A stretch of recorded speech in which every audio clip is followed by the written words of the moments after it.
All right, so Assalamu alaikum wa rahmatullahi wa barakatuh. Bismillah ar-Rahman ar-Rahim, and Assalamu alaikum everyone. So inshallah today we're going to continue with our tafsir. I'm pretty excited, to be honest. I think it's been a couple days, although hectic for many, but I think I am definitely ready for a week of tafsir, inshallah. So last week we actually covered a couple things. لَتَجِدَنَّ أَشَدَّ النَّاسِ عَدَاوَةً, and we went in this detail. لَتَجِدَنَّ أَشَدَّ النَّاسِ عَدَاوَةً الَّذِينَ آمَنُوا اليهود والذين أشركوا. And we went in details in regards, well, when we talk about enemies, what does it mean that they were enemies? What does it really mean to be أقربهم مودة, and that they were closer, at least in emotions, in affection, in relationship. And we talked about one thing. Before Sister Umayyah goes to sleep, I want you to look at this pattern right there. So let's look into this one.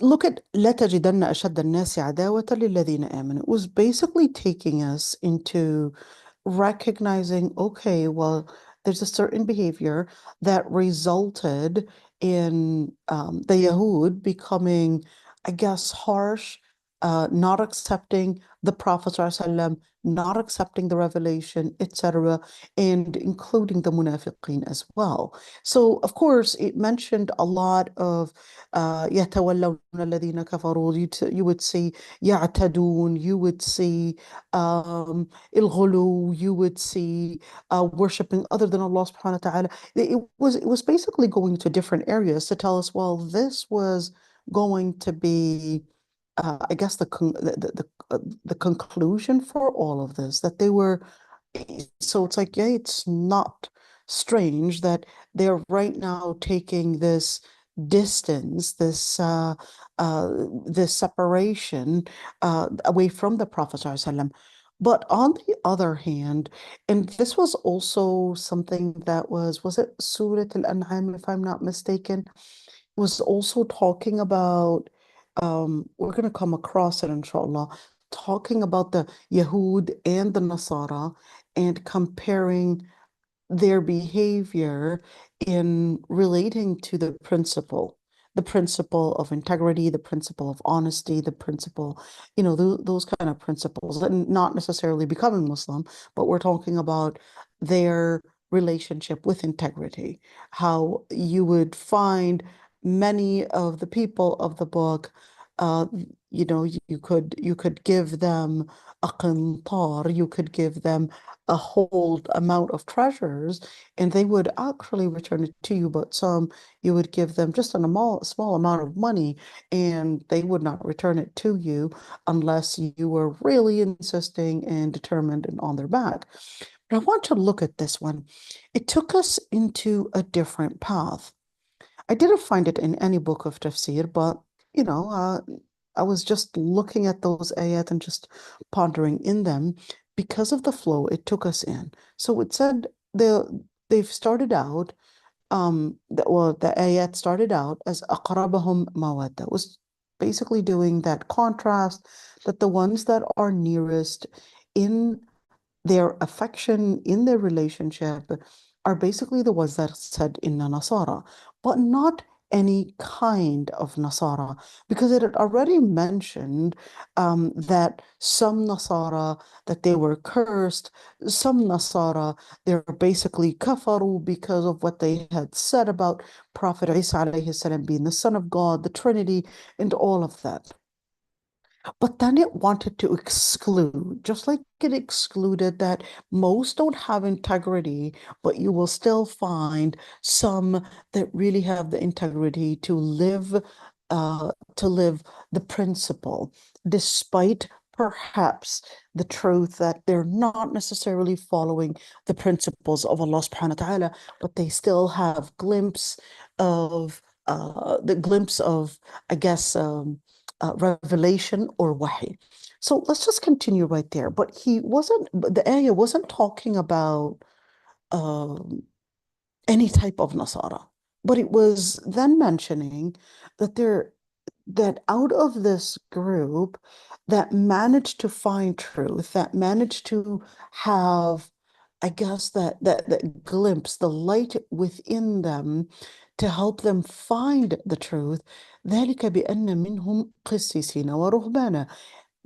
We went in details what a qassis is, and we said that it's a certain position anointed whether by the church or they go through a process of an education, a process where they're basically selected by the priests or selected by the bishops or whatever it is, and the other ones that had basically put themselves in service to God, they're monks, they're living a type of life away from dunya, celibacy, a life away from marriage, away from, I guess, all the different luxury out there, and making it that it was really to serve God Almighty, and that it was, I guess, orienting themselves towards the Lord Almighty, but that had taught them that they needed to keep away from arrogance. وَأَنَّهُمْ لَا يَسْتَكْبِرُونَ. So we talked about how this was taking them, at least this kind of service, was taking them into some form of adab, some form of discipline, and that it was taking them into shedding away and taking away the arrogance and being humble. Okay. Does that mean that Islam is encouraging this kind of life? We're going to get there, but we're going to take it one point at a time. وَإِذَا سَمِعُوا مَا أُنزِلَ إِلَى الرَّسُولِ تَرَى أَعْيُنُهُمْ تَفِيضُ مِنَ الدَّمْعِ. So here you could see that I want you to say, look at a number of different things. So here they said, قَالُوا إِنَّ نَصَارَى. This is a word that they had said. A lifestyle that they had lived in, seeking education, um, ostracizing themselves from dunya, and also carrying a certain character. No arrogance. Let's say. And then I want you to look at these two words. When they would hear what was revealed unto the Prophet ﷺ, you would see that their eyes were filled with tears from what they had known of truth. So what are we looking at here? Here, this is a word that they had said. This is a practice that they were doing. And this is a character that was basically resulting from the type of practice, whether seeking education or anointing themselves for, I guess, for the Lord Almighty. The result was, the first one, the result was affecting their character, taking away arrogance. Yet in this, that led, and in process, that basically led them when they had heard, now we're taking into a new system. What is the new system? Now it's basically their hearing is right now affected. Their hearing is affected, and they're capable of hearing the revelation and what was revealed onto the Prophet ﷺ. Well, it wasn't just their hearing, but it was even their eyes. I want you to look at this, because when you're speaking about faith, it should go beyond a person and what they would say. It's beyond the shahada. It's supposed to be taking you from one position to the other. It's a process. Even if the person is not Muslim, it's also a process, whatever type of behavior they'll be living in and they'll be investing, that's going to also determine how closer they will be to one, to their hearts being arrogant, or to their hearts being open to hear the revelation.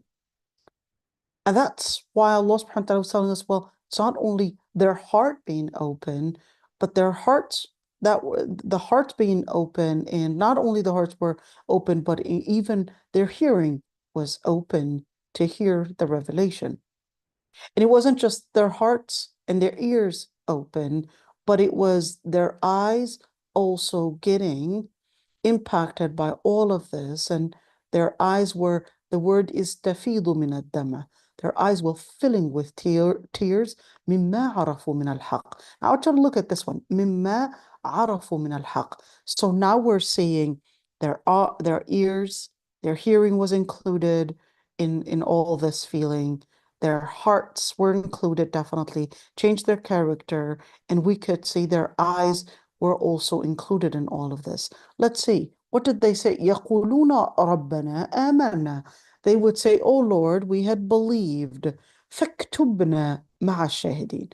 So فاكتبنا, decree us, write us down. In other words, write our names down. مع الشاهدين. What are shahideen? Shahideen were basically the Muslim. وما لنا, now they're basically, now this is the conversation right now shifting. So this is Allah subhanahu wa ta'ala describing them. And in other words, this is more of a second person speaking. In other words, but now this is a first person speaking. وما لنا لا نؤمن بالله وما جاءنا من الحق. And they would say, basically, why shall we not believe in Allah and what was revealed upon us from the truth?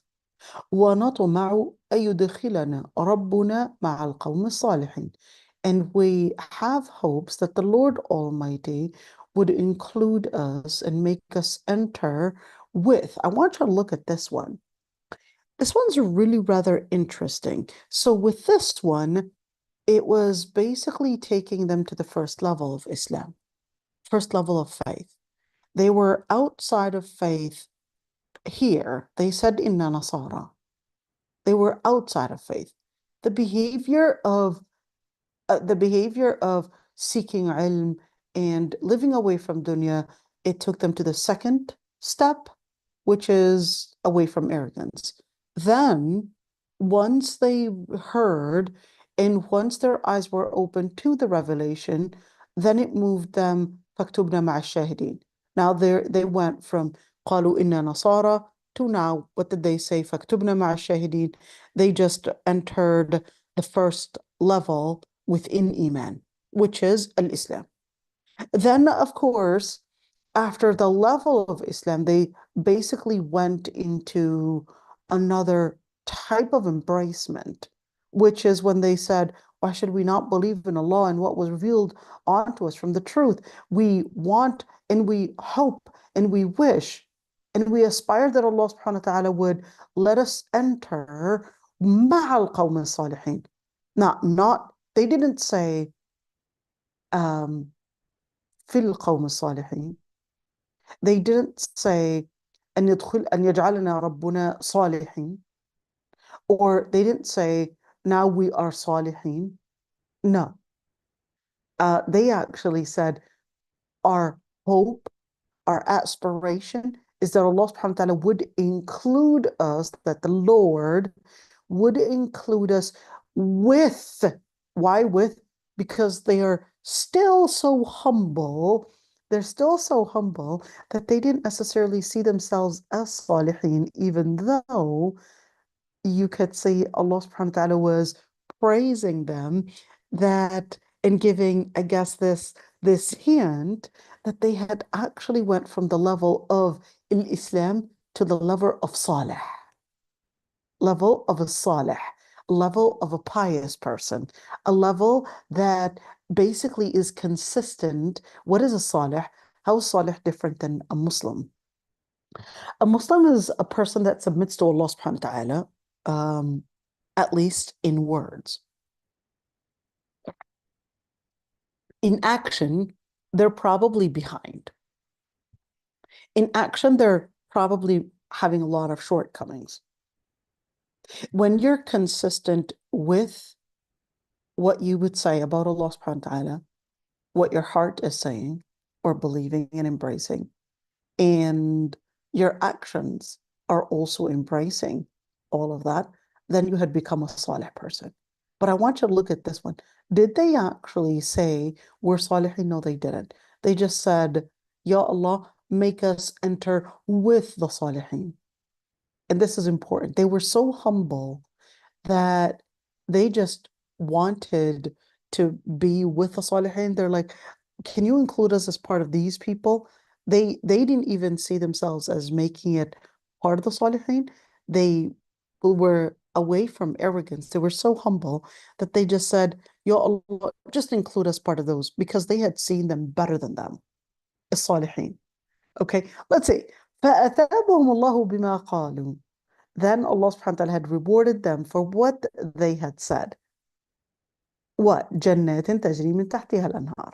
The Jannat that basically had flowing rivers from underneath it, well, they would be living there eternally. وذلك جزاء المحسنين, and that is the reward for المحسنين. What happened? So they were in this level. Here we go. They went from the level of Islam to the level of Salah or Iman to the level of Ihsan. You see it? It took us from one thing to another. How did they grow from one position to another? How did they grow from a position, they said inna nasara, to basically accepting faith? It was annahum la yastakbirun. It was because they were not arrogant. They were capable of hearing, seeing revelation, and then faktubna ma'a shahidin. Ya Allah, include us with the shahideen, with the Muslimin, that is, those that would say, Ashhadu an la ilaha illallah wa ashhadu anna Muhammad Rasulullah. And then, of course, with that consistency, they basically went into the level ma'al qawm al-salihin. Again, they were still living that humility where they had made the dua to want to be included with the salihin. Then again, of course, if they are salihin, of course, then who's going to witness and who's going to grant them the level of al-muhsinin? Well, that's Allah subhanahu wa ta'ala. So he said, فأثابهم الله بما قالوا جنات تجري من تحتها الأنهار خالدين فيها. Just want you to, yesterday I was, trying to see, well, how is this taking us into different segments and different stages? So I just want you to see these different stages, and I absolutely, just looking at these stages, I was absolutely fascinated to find these, I guess these stages, and that it was all centered around being humble and leaving arrogance. It's all centered around it. Whether it's لا يستكبرون or whether it's مع الشاهدين or مع القوم الصالحين, that's the key right there. Okay, let's go back to Tafseer al-Qurtubi. We went with Tafseer al-Qurtubi. We talked about these ayats, so we're not going to go over them again. We talked about the story of Najashi. We talked about the story when they went to when at least the people from Abyssinia, they went to the Prophet ﷺ, did their shahada there. The people from Najran, we talked about that. We also talked about where the word qissis is coming from, and we went in details in that regard. We also talked about the word ruhban and what that one's coming from, and we said ruhban is basically coming from the whole idea of celibacy, or even the whole idea of wanting to anoint oneself,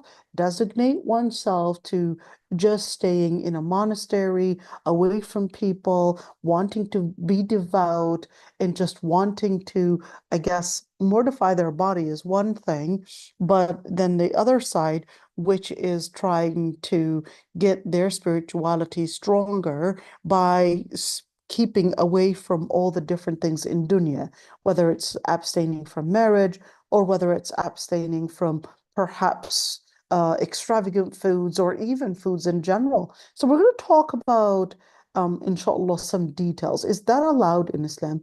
Is that something to be praised for? Well, is the Quran really praising them there? Should we do the same thing?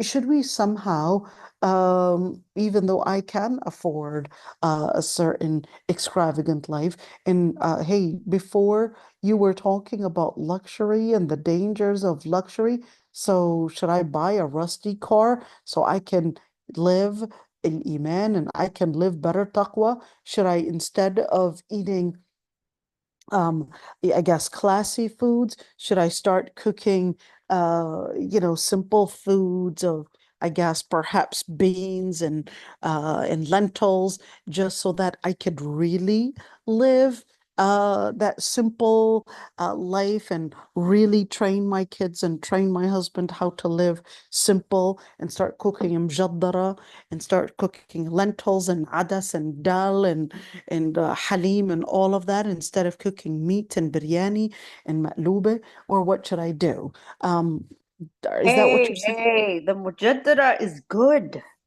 I love it, but some people might have an issue with it. So I'm just, I just wanted to lay that out. I wanted to, I guess, wake Sister Umayya up once she hears about the mujaddara. She's like, did anybody make fun of my food? Okay.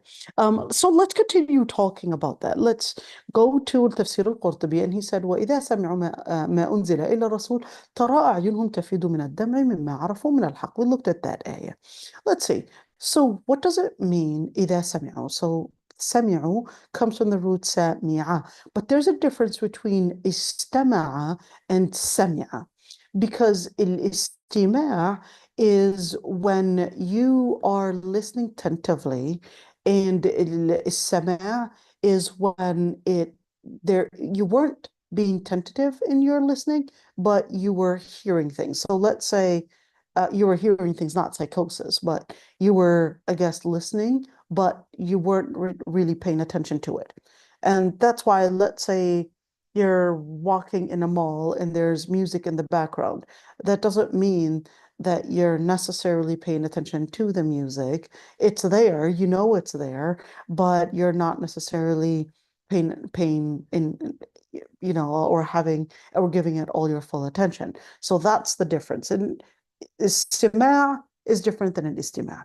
Okay. So when they didn't really have all that tentative listening, it really just was there. They just heard it and they weren't wanting to necessarily listen to it. It was just kind of like they're just passing by, attracted their ears, and that's when it affected their heart. And then, of course, certainly, ترى أعينهم تفيض من الدمع.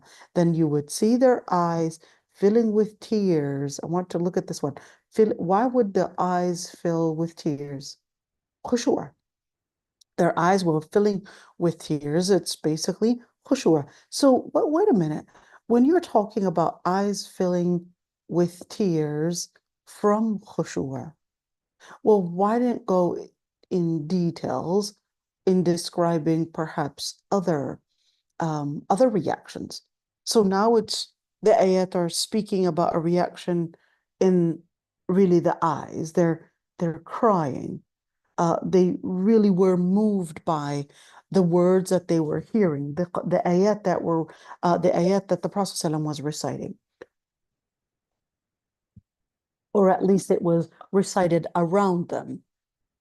You do actually have other ayat that Allah subhanahu wa ta'ala had mentioned about the Salihin, and that when Allah نزل أحسن الحديث كتابا متشابها مثانية تقشعر منه جلود الذين يخشون ربهم ثم تلين جلودهم وقلوبهم إلى ذكر الله. Another ayah, إنما المؤمنون الذين إذا ذكر الله وجلت قلوبهم.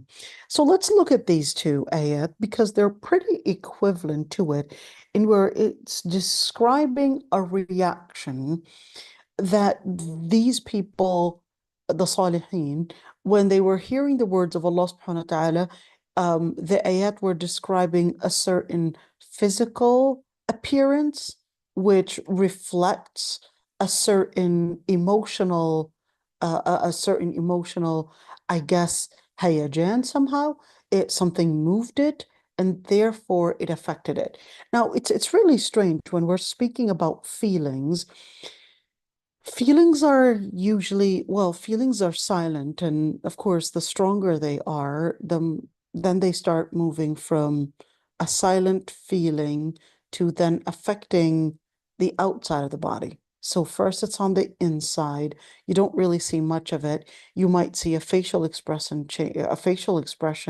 changing. You might see skin being moved by it. You might see even perhaps, just like animals, we might even, I don't know if they actually prove that or not, but just like animals, they would, when they're angry, their nails would start, coming out.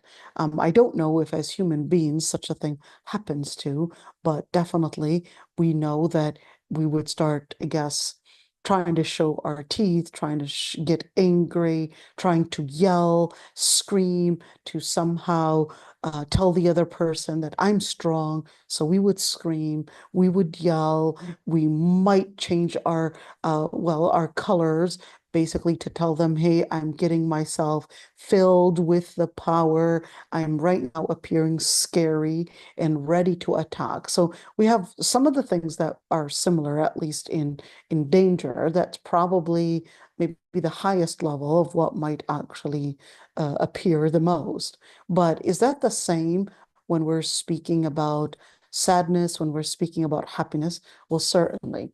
So when we're speaking about sadness, we're talking about a moment where the person is probably down. Then, of course, you could see a facial expression, mouth probably changing in the position, facial muscles probably now changing as well and giving us a new look. The person's eyes are usually looking down. And that's why if you want to make a person feel better, try to make them look up instead of looking down. Now, those are some of the things that we're seeing, and certainly we would see a change even in the heart, the blood pressure, the pulse, all of those things. We know already that it is infected and affected, basically by the feelings. And same thing when we're talking about the sound of it. In the beginning, there's no sound. And it isn't until it becomes really extreme that the person starts making a sound of sadness. Same thing, a person's angry, they're right there probably keeping it inside, and then once they really angry, and anger starts bursting out and probably yelling, screaming, etc., or perhaps even attacking. And same thing when we're talking about happiness. You're happy on the inside, but then, of course, you could see the person's face lighting up, the person's face, of course, muscles also changing. We're giving a smile. The smile becomes a laughter if it basically starts growing, at least in how intense it is. It basically starts giving even a sound. So there's a sound of anger, a sound of happiness, a sound of sorrow, a sound. But is there a sound of khushu'? That's what I'm trying to get to. If we're talking about feelings, okay, that's something that we could see, that there are certain feelings that have a sound, certain feelings that we could see facial expressions, we could see eyes, we could see, things moving from a certain feeling that is somehow completely that we are unaware of to somehow having a sound. Is there a sound to khushu'ah? Is there a facial expression that changes with khushu'ah? Is there a physical change with khushu'ah? What really happens? And how do we know? It's not that I want to judge, it's not an issue of whether you want to judge someone or not.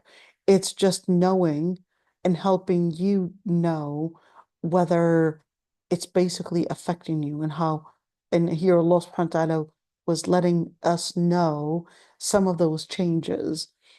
Did it really go deep and far enough to affecting their heart? So here are the ayah. Let's look at this ayah. That Allah subhanahu wa ta'ala had revealed the best of the words. كتابا متشابهة.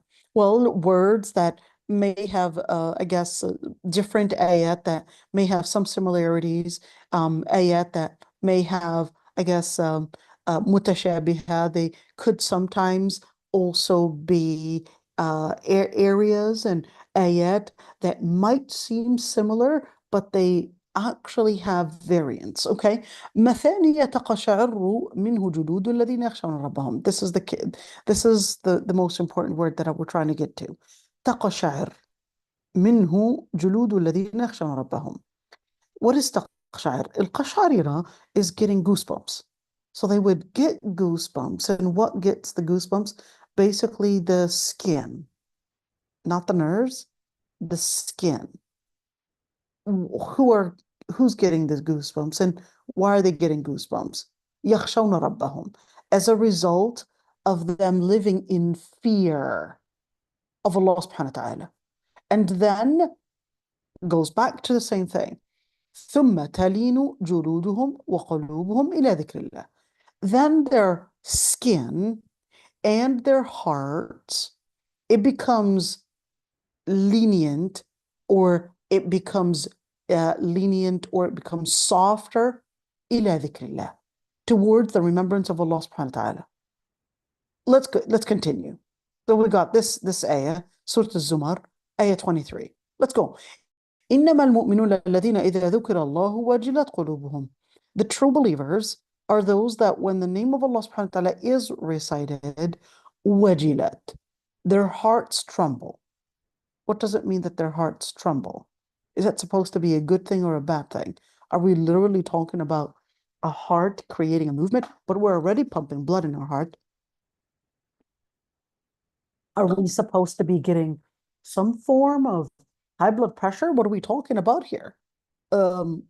We're just here. The ayat are describing that the mu'mineen مما عرفوا من الحق, because they would know that there's truth in it. You could see that there is a certain level of fear from Allah subhanahu wa ta'ala that is affecting their skin, and they would have goosebumps. They would even wajilat qulubuhum, even their hearts would basically tremble just when the name of Allah subhanahu wa ta'ala is mentioned. What are we looking at? We're looking at a movement that basically is affecting the whole body, affecting the heart, affecting the skin, affecting the eyes, affecting the ears. And this person basically is going into this full embracement for the words of Allah subhanahu wa ta'ala, to the point that every single nerve in their body, from skin, and you want to look at why did it mention skin and why skin? You want to keep in mind, skin is actually the biggest organ in the body. To have that change and that influence and the impact go from an organ like the heart and affecting the eyes, affecting the nerves, affecting the whole body, and the whole body is right now moved by it. It's not just one side, but the whole body is moved by these ayat. They're goosebumps all over. In other words, they wholeheartedly, to every single cell in their body, because you want to keep in mind, the skin is the largest organ. Every single cell in their body was moved by those ayat, by the remembrance of Allah subhanahu wa ta'ala. What actually moved them? It was the word dhikrillah, dhikrillah, dhukirallah, dhikrillah, dhukirallah, and here سمعوا ما أنزل إلى الرسول. It's all the Quran and the words. In other words, a very important thing to keep in mind, what really softens the heart the most is really taking the time to read and learn the words that were revealed onto the Prophet ﷺ. There's nothing There's nothing that softens the heart more than the revelation itself, than the Quran, than doing dhikr, taking the time to do and engage in that dhikr. That's what will move your heart. That's what will move your body. That's what will have the ability to move your eyes, move your ears, and well, move your ears, meaning affecting your ears, and certainly affecting you to every single cell in your body. They said, فَاكْتُبْنَا مَعَ الشَّاهِدِينَ. فاكتبنا مع الشاهدين, and make us. And what is the word فاكتبنا? فاكتبنا, because they did have some information that Allah subhanahu wa ta'ala, of course, through their revelation as well, they knew that Allah subhanahu wa ta'ala had decreed some things, or that He keeps track of who is part of what and what are they doing. So they had said, فاكتبنا مع الشاهدين. The word shahid actually means the witness. But why did they call them shahideen? They call them shahideen, the witnesses that witnessed that the Prophet ﷺ was a prophet of Allah subhanahu wa ta'ala. And plus, the Muslims were also shahideen because they would say, Ashhadu an la ilaha illallah wa ashhadu anna Muhammad Rasulullah. Because they would say, I bear witness that there is no God worthy of worship but Allah, and I bear witness that Muhammad is the messenger of Allah. So what are they doing now? They're basically shahideen. They're taking the time to witness that Muhammad ibn Abdullah sallallahu alaihi wasallam is a prophet of God Almighty. So what do? Well, they basically witness on truth. And that's why Allah subhanahu wa ta'ala even said, وَكَذَلِكَ جَعَلْنَاكُمْ أُمَّةً وَسَطًا لِتَكُونُوا, here's the word again, شُهَدَاءَ عَلَى النَّاسِ. We had made you a nation of, moderation, in order for you to be witnesses upon the people. Here's the word witnesses again. Witnesses to mean that you've got a responsibility to right there announce that you recognize all of this. Let's see. And of course, at the end, whether we're speaking about that they would be witnesses that the Prophet ﷺ had revealed the message, or whether that they would be part of those that would take the time to invest in, of course, as being witnesses that, hey, this is something that we would believe that the Prophet ﷺ had revealed, what you had revealed onto him, and so forth. Let's see. Now the wording. Remember when we said that it shifted? Here it was a second person, and now it's a first person. So when you're talking about a second person, a second person is describing this person, and then it's a first person where they're saying وَمَا لَنَا. Now it's quoting what they would say. And this is, in English, this is incoherent in English. And that's why you would see a lot of Orientalists, because I guess they were judging the Quran based on the Latin grammar. They would probably accuse the Quran of being incoherent. But in Lugha Arabiya, this is iltifat. This is going from one person, from second person or a first person to a second person, etc. This is common in Lugha Arabiya and is not considered incoherent. In Lugha Arabiya, it's not considered incoherent. It's considered a form of eloquence. So we can't judge the Quran based on English grammar, or the way that they would, or Latin or German or whatever, because that language has its structure, and the Lugha Arabiya has its structure in balagha, has its structure in nahwu, has its structure in the grammar, has its structure in eloquence, has its structure in how it delivers a certain message. And this is extremely important to keep in mind.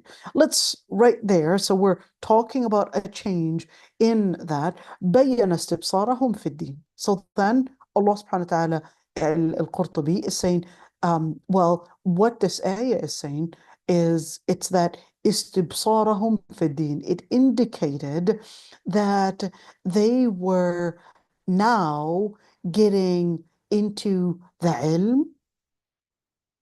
They were basically indicating, what are they saying? And why should we not believe in Allah Almighty and what was revealed upon us from the truth that was revealed upon us? What happened? So this ayah is basically letting us know words that they were consistent with. What, Madeline? Why should we not believe in this? In other words, they themselves were taking the words into some form of a commitment. Why shouldn't we do this? It was a commitment. It was to show determination. It was to show that they were insisting that they wanted to follow the truth despite all the opposition. When you say, وَمَا لَنَا لَا نُؤْمِنُ بِاللَّهِ, why should we not believe in this? You could see that there is an indication in the ayat that when I would say, here's a quote, the person said, why should I not believe in this? What are you saying? Well, who's fighting you? Who's objecting? And of course, the ayat didn't tell us the details.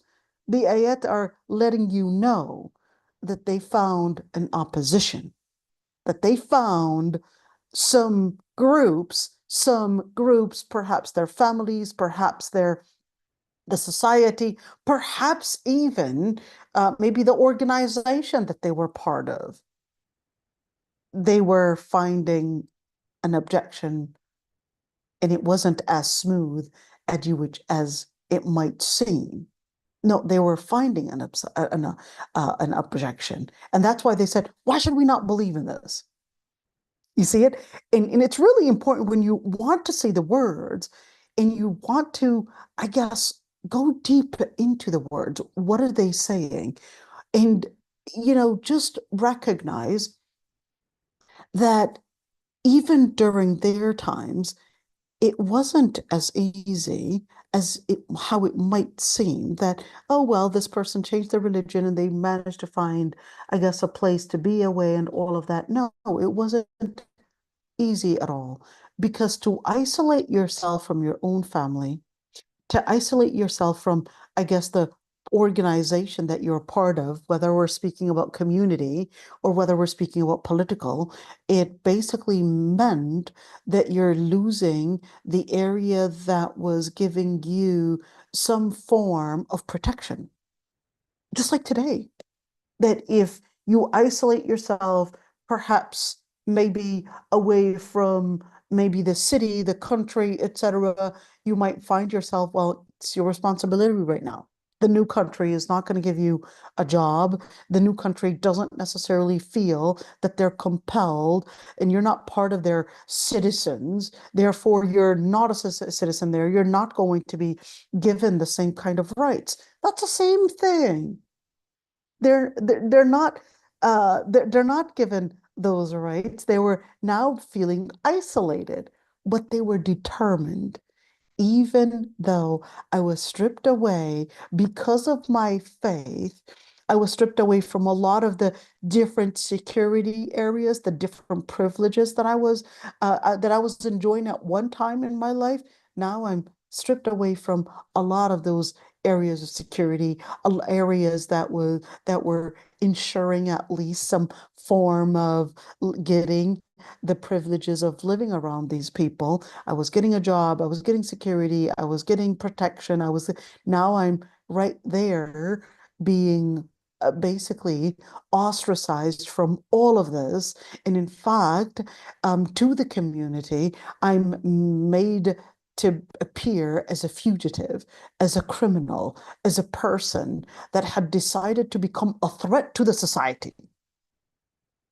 This is what is always, this is always how it's played out when you want to hold on to your deen. Believe it or not, even within a Muslim community, I want you to keep this one in mind. Even within the Muslim community, you might be Arab, you might be Pakistani, Afghan, whatever you are. The society, even if it's Muslim, majority and most people want to live dunya. The second you choose to go deeper in the religion, people are going to start wanting to separate away from you.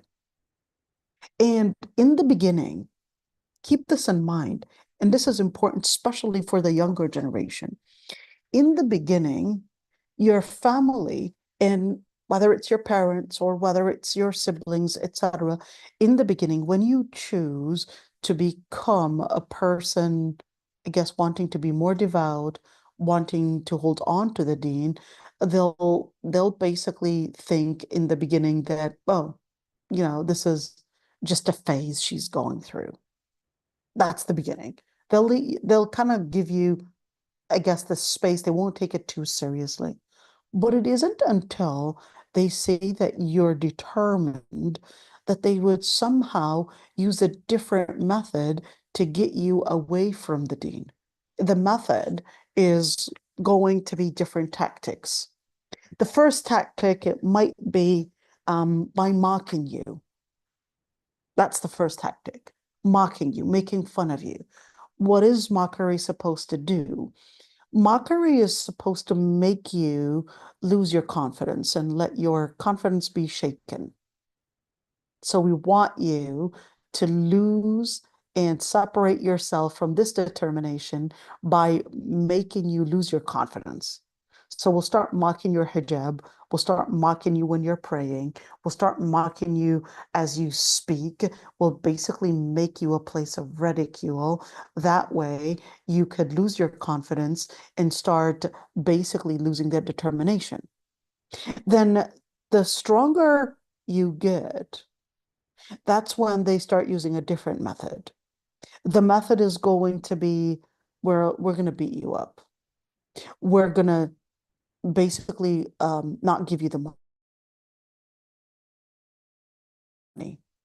We're not going to give you shelter. We're not going to allow you to live in our house. We're not going to allow you to perhaps get the same privileges. I'm not going to pay for your school tuition, etc. Then what are we doing here? We're doing political pressure, military pressure, and certainly perhaps even economical pressure until you would give up.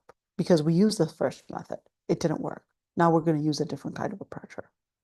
Then it would go farther and farther once they would basically feel that you're still determined. That's not going to change me. I'm still determined. And now, guess what? My determination is not only in myself, but now I'm coming to you to tell you about Islam. Now, to them, when you're dealing with the siblings, it's completely different than parents. Because siblings, it depends on the society. If the society is not Muslim, they're getting, I guess, the kuffar inspiration, and that you're nothing but a place of mockery, nothing but a lunatic, nothing but contradicting yourself, nothing but you just don't know what you're doing. So the siblings would come at you and would somehow let their ego want to put you down. Parents are different. Parents are different because parents would expect that their experience overrides and their experience is superior to your experience. And therefore, they're really determined that, no, you're not going to parent us because we're the parents. You're always going to be the child. You're always going to be schooled by us.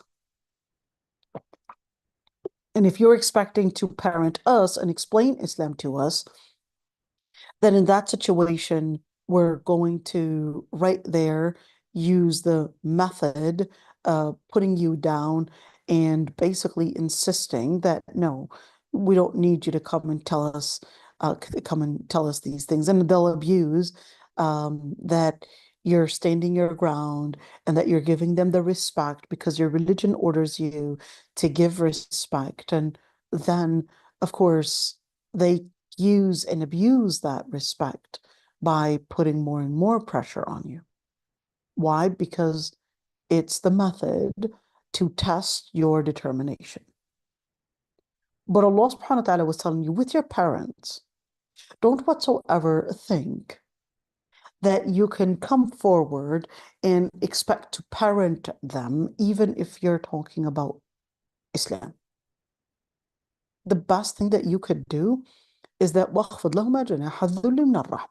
when it comes to parents, You have to be in a position of being humble and humility in order to have them listen to you. There's no way that you can come to them from the angle of somehow thinking that you could parent them. Whether they're Muslim or not Muslim, you just have to recognize that they will always see you as their baby, no matter what. They'll always see you as your baby. That's why the ayah, وَإِنْ جَاهَدَاكَ عَلَى أَن تُشْرِكَ بِمَا لَيْسَ لَكَ بِهِ عِلْمٍ فَلَا تُطِعْهُمَا وَصَاحِبْهُمَا فِي الدُّنْيَا مَعْرُوفًا. And if they fight you to disbelief or associate partners with Allah subhanahu wa ta'ala, well, don't obey them in that regards, but still, صَاحِبْهُمَا فِي الدُّنْيا مَعْرُوفًا. But you have to maintain a companionship with your parents. Well, how's that companionship applied? Well, that companionship is applied by one, you being there when they need you,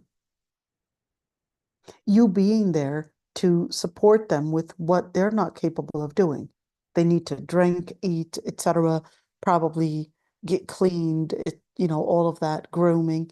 Well, you have to be there to do that job because they did it for you. Then therefore, you have to be the one to do it for them. And just by that, that's how you embrace their hearts.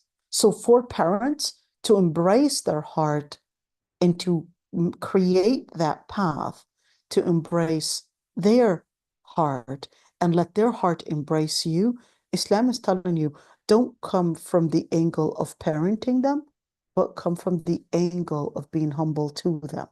Because they've got the instinct. They've got the instinct that they care for you, that they love you. Even if some cultures may not show it, may consider that if I were to show it as a parent, that is somehow going to let that child take advantage of my feelings and disrespect me. Some cultures, this is how they would present emotions. But you want to keep in mind that the Quran was telling you that it's part of a mother's instinct, part of a father's instinct, that Allah subhanahu wa ta'ala put love within their hearts. Fathers and mothers, the way that they would relate with their children is different. And in fact, the way the mothers relate with their sons is different than the way they would relate with their daughters. I do see many times that perhaps mothers can sometimes be harsher on daughters and more critical. Is it perhaps that they would see themselves through their daughters? And why the daughters, they would be more critical than the way that they would deal with boys? It'd be really interesting to see, why versus the fathers. They come in as fiercer and, let me say, tougher on boys than girls. But the mothers are tougher on girls than boys. Why? The mother would come to her daughter and the daughter is like, did you wash the dishes? Why didn't you clean your room? Why don't you this? It's coming as an authoritative way. But for the boys, it's always, how was the food? Did you like it? Was it good? Oh, I'm so glad you liked it. Do you think you can pick up the garbage right now? But if it was a girl, make sure you clean the sink and make sure you clean the whole thing and wash it and etc. So why did you come in a voice tone with the girl completely different than the voice tone that you used with the boy? Is it that you feared an objection and a revolution from the boy? So you come in a way that is softer and calmer because you wanted to maintain your authority? But with the girl, she's softer, so you would come to her in that way. It would be really interesting to see, what psychologists would say about that. And is that really true in all cultures, or is that in particular in certain cultures? Would be really interesting. Okay, let's continue. ونطمع أن يدخلنا ربنا مع القوم الصالحين. And where did they get that from? Why did they say in this ayah, ونطمع أن يدخلنا ربنا مع القوم الصالحين? And we would have the hope that Allah subhanahu wa ta'ala would include us and let us enter. That is our Lord. I want to look at the word Lord. The word Lord, when the ayat were speaking about Christians, the word Lord is appearing more than the word Allah. And then when it's quoting them, the word Lord, it'd be really interesting to see the reason. And is the Bible using the word Lord more? So that becomes, are they on their tongue more? Why don't they use the word Allah as frequently? Versus the Yahud, it was different. This is, just something that you would notice in the ayat. But then what they said, نطمع يدخلنا ربنا مع القوم الصالحين. So two things here. They were doing طمع. What is الطمع? الطمع is to have hope. الطمع is to wish for something. What were they wishing for? That they wanted to be with القوم الصالحين. So why did they say that?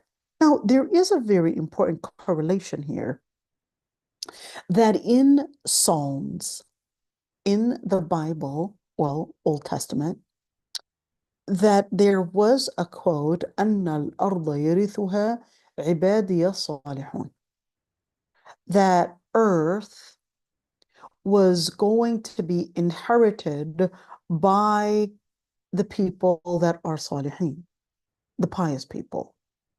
But here's one thing. In Psalms, if you were to actually look at the context of that verse, it was actually speaking about some political power, basically defeating the at least the ones that are salihin, defeating the ones that are away from Allah subhanahu wa ta'ala, the evil people, basically. And then Allah subhanahu wa ta'ala promises Bani Israel that the ones that are going to be victorious, the ones to rule within, whether it's exclusive to a particular land or whether this is inclusive to all earth, that there's going to be a time when Allah subhanahu wa ta'ala is determining that the Salihin are basically going to be victorious politically, militarily, economically, that they're basically going to be the upper hand. But why did they use that term in this context? I want to look at this one. Remember when they had said, why shouldn't we believe in Allah and what was revealed upon us? And we said, what the wording contains is that they obviously had some objection. In other words, they were ostracized from the community and they were showing determination, and they basically made the dua that they would be part of those that are salihin in order to basically be the ones to deserve that victory. Okay, so they were correlating, I guess, the defeat, political defeat that they were living, because as a result of them insisting to hold on to the truth, hold on to the revelation, so they were hoping that they would be part of al-Qawm al-Salihin in order to be amongst those that are victorious. In other words, what are they doing?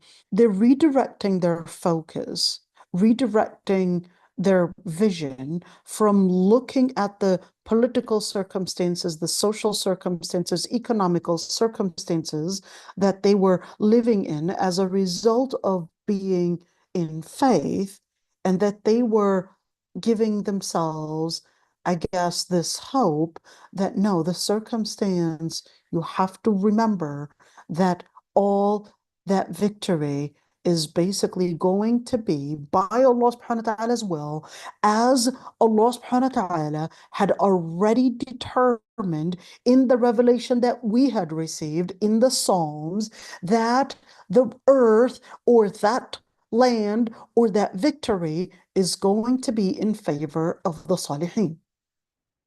So what are they saying here? Because you want to put that right there. How did Muhammad ibn Abdullah sallallahu know that أن الأرض يرثها عبادي الصالحون? How did he know when he was an illiterate man? That was basically revealed in in the Quran to tell us that that was already something that Allah subhanahu wa ta'ala had mentioned in Zabur, Dawood, in the books of Zabur and the revelation onto Prophet Dawood alayhi salam, that they're going to be victorious, that they're going to be rulers, insert thing. That's what Dawood alayhi salam was. He defeated قاتل داود جالوت, and then he became the king. You know, he killed the Goliath and basically powered and basically killed that Goliath, and then became the king because he got married to the princess and the daughter, the king's daughter, and then later on, of course, became the king himself.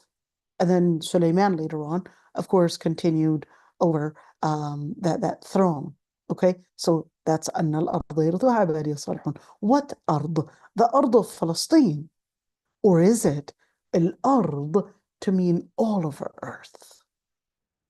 So when they said ونطمع أن يدخلنا ربنا مع القوم الصالحين, were they actually talking about Palestine? Were they talking about earth? Or were they talking about the Prophet ﷺ? Well, they already had known beforehand that whoever follows the revelation, that they were basically going to be victorious. They were going to be the ones that are politically the upper hand, economically, etc. So they had known through the revelation that this was going to be based on what Allah subhanahu wa ta'ala had mentioned in, whether it's in Isaiah in chapter 39, in verse 39, or whether it was talking about Deuteronomy chapter 18, verse 18, or whether this is talking about in the different revelations in their books, in their scripture, that it was going to be something where let what was that verse saying in Isaiah? Let the song, I guess it was like a song from the city of Selah, sing, and as the mountains of Paran were singing, and all of that, singing the song with the 10,000 troops, etc., and singing the songs praising the Lord Almighty. And I guess they were taking the inspiration. Of course, I blended a number of different from Deuteronomy and Isaiah. I do recognize that. But, you know, that's what they were probably referring to. And what, of course, you want to say is that what the ayat are inferring. That inference, how they were right there demonstrating that they were going through some opposition, but they recognize that Allah subhanahu wa ta'ala is the one that grants victory. And that's what this idmar, he said, وَفِي الْكَلَامِ idmar. What is idmar? Idmar is inference. It's like, نطمع أن يدخلنا ربنا الجنة.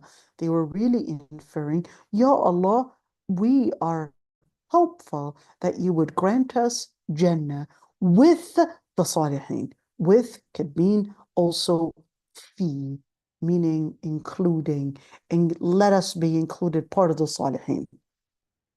And of course, فأثابهم الله بما قالوا جنات تجري من تحتها الأنهار. That Allah subhanahu wa ta'ala, the word فأثابهم, what is it, thawab? If thawab is the reward that you would get for something. بما قالوا, for what they had said. What did they say? Well, they just said right there, they said, ربنا آمنا فاكتبنا مع الشاهدين. This is what they said. إن وما لنا لا نؤمن بالله وما جاءنا من الحق. This is the second thing they said. So two things. They said, آمنا, we had believed, فاكتبنا مع الشاهدين. That's the first thing. And then they said, وما لنا لا نؤمن بالله. Why should we not believe? Now, what are we doing here? Again, it's basically telling us is that lisan al-hal or lisan al-maqal? Wait a minute, how did you get there? And what does that mean? We talked about this before. Let's see, there's something called lisan al-hal and there's something called lisan al-maqal. What's the difference? So lisan al-maqal is something that you literally say, okay? And lisan al-hal is that your body language, perhaps your circumstances are basically circumstances, okay, well, circumstances is basically saying or speaking of itself. So a person could be dressed in a certain way, and you could say, well, I'm seeing lisanul hal, the appearance, and that this person is poor. Did he say I was poor? He didn't say I was poor. He didn't say anything. But just by looking at them, you're saying this is lisanul hal. Lisanul maqal would be a person telling you, I'm poor. And that would be lisanul maqal. Okay? That this is what they're saying. Now here, of course, is this something that they were saying as lisanul hal, or is this lisanul maqal? This could be lisanul maqal, and it could be lisanul hal. Both are possible things. Here, يقولون ربنا آمنا. It could be lisanul hal, and it could also be lisanul maqal. So when you see the word يقولون, it doesn't necessarily mean always lisanul maqal. You know, same thing that the ayat might say that the city said. What do you mean the city said? That the city doesn't speak, it's the people that speak. Yes, but that's the lisanul hal. Everyone in the city, that's basically what was, I guess, passed around. This is what everyone was saying. This is the media. This is the mala, etc. And basically, the ayat were saying, well, this is what was passed around. It was the trend. Okay, and when you look at that, وَمَا لَنَا لَا نُؤْمِنُ بِاللَّهِ, can it possibly be lisan al-maqal or lisan al-hal? Yes, both are possible interpretations. Where was that okay, فأثابهم الله بما قالوا. That Allah subhanahu wa ta'ala athabahum. Athabahum means that Allah subhanahu wa ta'ala had given them the reward bima qalu. Bima qalu, is it bima qalu only what they had literally said?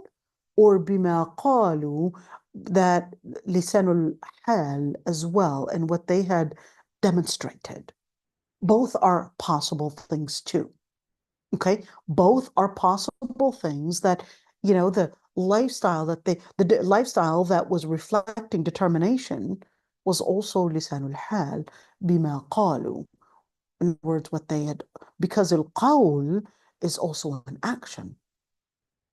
Al-qawl is an action.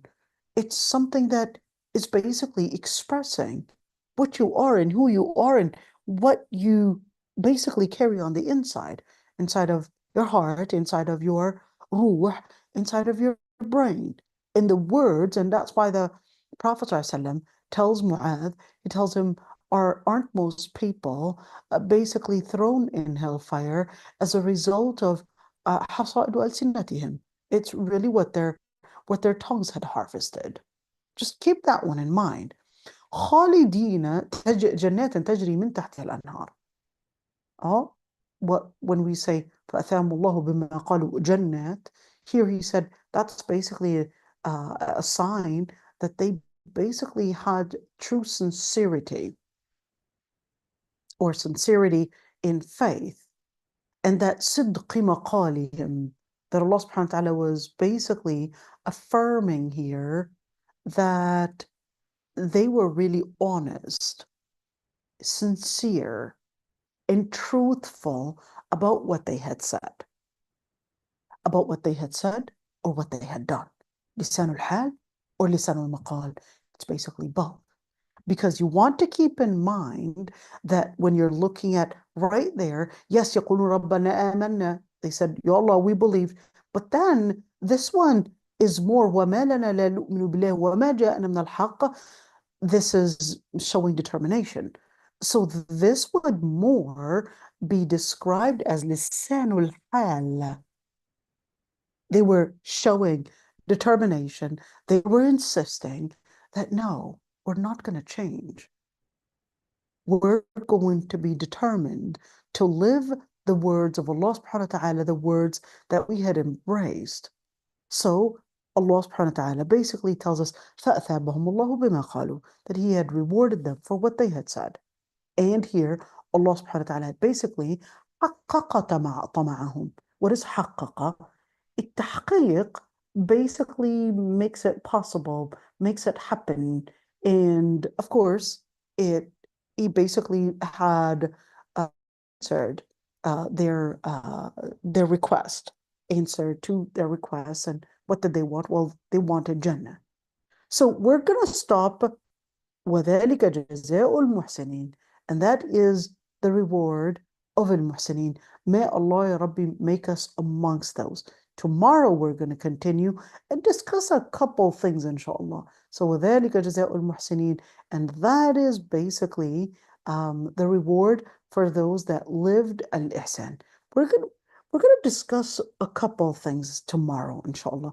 Let's just wipe over all of this and just kind of look at a couple of questions that we're going to talk about tomorrow, inshallah. وَالَّذِينَ كَفَرُوا وَكَذَبُوا بِآيَاتِنَا أُولَٰئِكَ أَصْحَابُ الْجَحِيمِ. Then it kind of goes into now speaking about الَّذِينَ كَفَرُوا. And then يَا أَيُّهَا الَّذِينَ آمَنُوا لَا تُحَرِّمُوا طَيِّبَاتِ مَا أَحَلَّ اللَّهُ لَكُمْ. Don't prevent and prohibit the different good things that Allah subhanahu wa ta'ala had given you, and do not transgress the limit. How did we go from talking about those that had embraced the Quran, embraced the revelation, to right now giving us a type of an instruction that we're not supposed to be prohibiting and regarding something as forbidden upon us, الطيبات.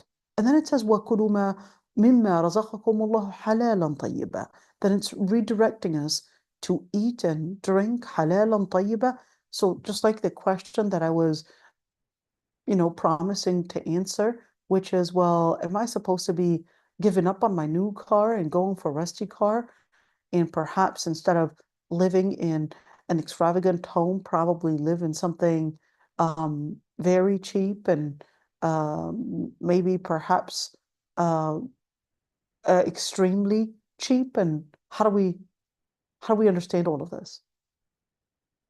Are we supposed to be giving up? And perhaps if you're truly a person of faith, you should be giving up on luxury, and perhaps instead of wearing soft clothes, maybe wear things that are harsher. We'll talk about that tomorrow, inshallah, because we're going to go in certain details. Let's just sneak peek, okay? Who was it revealed about, or at least those ayat? And you had some people that didn't want to sleep on beds. They didn't want to eat meat, and they didn't want to get married. What happened to them? And what happened to Abu Umam al-Bahili? He went to and said that he wanted to be in this, or at least this man wanted to be in this cave and just wanted to eat from the vegetation that was surrounding the cave, and could just get some water. There was a spring of water that was going there. So he was like, I could just guarantee akhirah, I'll just live in this cave and away from all the fitan in dunya. I've got the vegetation right there. The water is the spring of water is there, and yeah, I could just continue doing ibadah every single day. What did the Prophet ﷺ tell him about that? Is that right or not right? What about leaving zuhd, or at least living zuhd? What does that even look like? What does it mean to live as a zahid person? How do we practice that? What does it mean, and how do we do it? And does that mean we should avoid anything in life because that's going to be affecting us? And let's see, we're going to talk about 3 differences of opinions in relationship to how we would choose, how we could relate to our iman, and at the same time not give up on our dunya. What are the different books that we would find that speak about tazkiyah and zuhd? How did the Muslim scholars, I guess, teach and train and mentor others for zuhd? Stay tuned for those questions and more, inshallah, tomorrow. سبحانك اللهم وبحمدك نستغفرك ونتوب إليك نشهد أن لا إله إلا أنت. Any questions? I wonder if Sister Umayyah went to sleep.